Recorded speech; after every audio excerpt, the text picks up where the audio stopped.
बंगाल में ममता बनर्जी के साथ खेला ना हो, इसीलिए बंगाल में जल्द उपचुनाव की बात की जा रही है।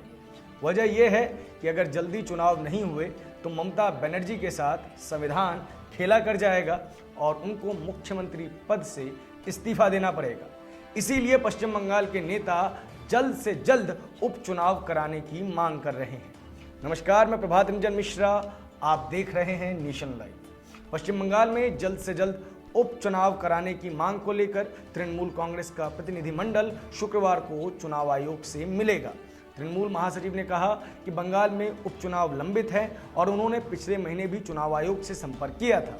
जिन 7 सीटों पर उपचुनाव होने हैं उनमें से एक सीट भवानीपुर भी शामिल है। माना जा रहा है कि मुख्यमंत्री पद पर बने रहने के लिए ममता इसी सीट से चुनाव लड़ सकती है। अब सवाल ये उठता है कि ममता की कुर्सी को आखिर खतरा क्यों है।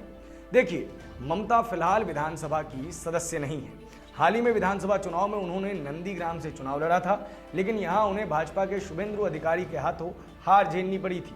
इसके बाद भी ममता ने राज्य के मुख्यमंत्री पद की शपथ ली। ममता से पहले भी ऐसे कुछ मुख्यमंत्री रहे हैं जो मुख्यमंत्री बनते समय अपने राज्य की विधानसभा के सदस्य नहीं थे।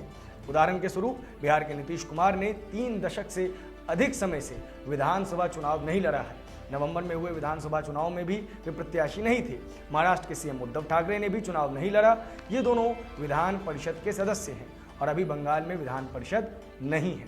बिहार और महाराष्ट्र में विधानसभा और विधान परिषद के रूप में 2 सदन हैं, लेकिन बंगाल में विधान परिषद नहीं है। ऐसी स्थिति में ममता को मुख्यमंत्री पद संभालने के बाद 6 महीने के अंदर विधानसभा का सदस्य बनना होगा। वे खाली की गई किसी भी सीट पर उपचुनाव में जीत हासिल कर सदन की सदस्य बन सकती है। संविधान का अनुच्छेद 164 कहता है कि एक मंत्री जो विधायक नहीं है को 6 महीने के भीतर इस्तीफा देना होगा अगर वो विधानसभा का सदस्य नहीं बन पाता है। यही कारण था कि तीरथ सिंह रावत को भी इस्तीफा देना पड़ा। उस वक्त भी हमने आपको बताया था कि भारतीय जनता पार्टी तीरथ सिंह रावत के इस्तीफे को आगे उदाहरण के रूप में भी दे सकती है। उत्तराखंड में तीरथ सिंह को इस्तीफा देना पड़ा था। उत्तराखंड में इन्हीं शर्तों की वजह से तीरथ सिंह रावत को मुख्यमंत्री पद से इस्तीफा देना पड़ा था। तीरथ सिंह ने इसी साल मार्च में राज्य के मुख्यमंत्री पद की शपथ ली थी। इसके बाद देश में कोरोना के हालात बिगड़ गए थे। तीरथ को 6 महीने के अंदर विधानसभा का सदस्य बनना पड़ता, लेकिन कोरोना की वजह से उपचुनाव के अनुकूल माहौल नहीं बनते देख पार्टी ने पुष्कर सिंह धामी को मुख्यमंत्री बना दिया। हालांकि यह भी माना जाता है कि विवादित बयानों और कार्यशैली के कारण पार्टी ने 3.5 महीने में ही तीरथ से इस्तीफा ले लिया था।